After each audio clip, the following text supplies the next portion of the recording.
So Congresswoman Pramila Jayapal broke down why the public option is not only worse than Medicare for all, but potentially worse than the current system.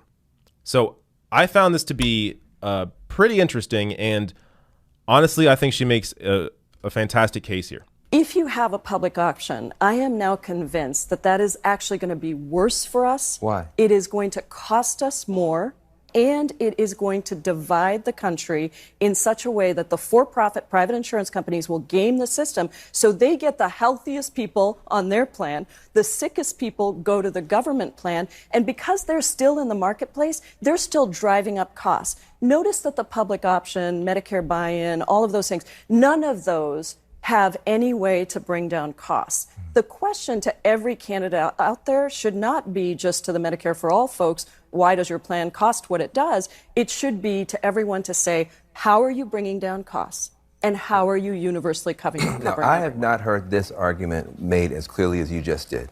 And I hope that my viewers tune into this. Yeah. You're saying that the public option, which we all fought for it and thought was great, and that Mayor Pete is for, you're saying you've done the math. Right. And you think it actually will wind up backfire. If you have a public option, I am now.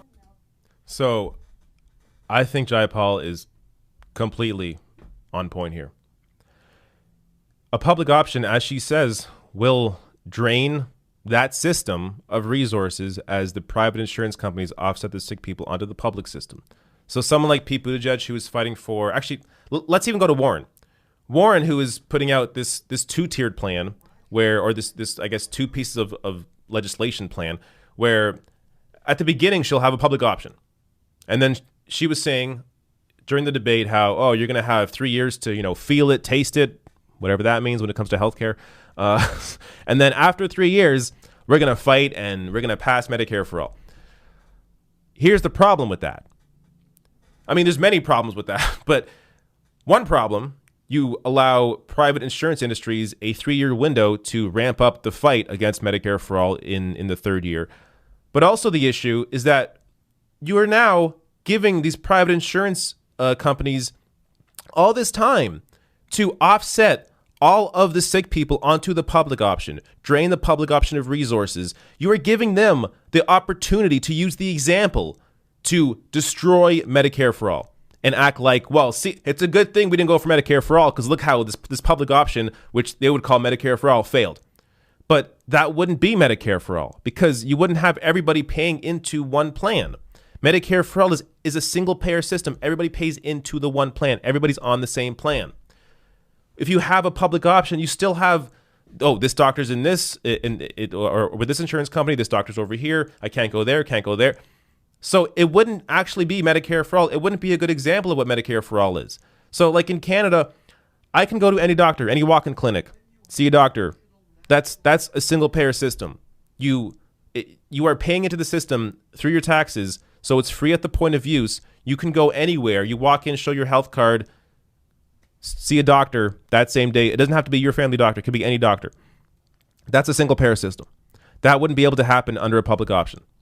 You wouldn't be able to go to any clinic and just see a doctor. It wouldn't work like that because you still have the separation of the doctors with private insurance companies. So it doesn't. It's not a system that if you want to prove that Medicare for all will work, a public option is not the way to prove that. In fact, it's a way to hurt the potential of Medicare for all. And that's what Pramila Jayapal is getting at here. But what kind of bothers me is that she's been on the side of both Bernie Sanders and Elizabeth Warren with their healthcare plans. So she's been defending Warren's healthcare rollout plan of having these two separate bills, these two separate fights, even though she knows very well, as we see here, that it would be horrible. So, I get what she's doing as a politician. This is what a lot of politicians do. They're calculating. They're thinking, okay, I want to, I don't want to hitch my ride to just one horse and go that way. I want to support or back both of these candidates, both Bernie and Warren, and whoever wins, well, I'm gonna back them. But by doing that, you are not actually fighting for what you really believe in. And you end up becoming just the standard politician, just the calculated politician who can't really make a decision, who isn't really with anybody, really isn't with anything by trying to be all things to everyone. Now, it's possible Jayapal can get away with it because I don't know how well she really is nationally or how well known she is nationally. So she doesn't really need to endorse anybody in particular. Like she's not AOC where AOC I think would have to. I mean, she has endorsed Bernie, but I mean, if she hadn't endorsed anybody yet, I think we would expect her to endorse somebody. I mean, she has the power to really move votes. I'm not sure if Jayapal has that power, which is maybe why she's kind of playing this stand back approach. But clearly she knows a public option would not be a good plan. And this is a public option is a part of Elizabeth Warren's plan. So I don't know why you can't just back Bernie when he's the one with the actual Medicare for All plan.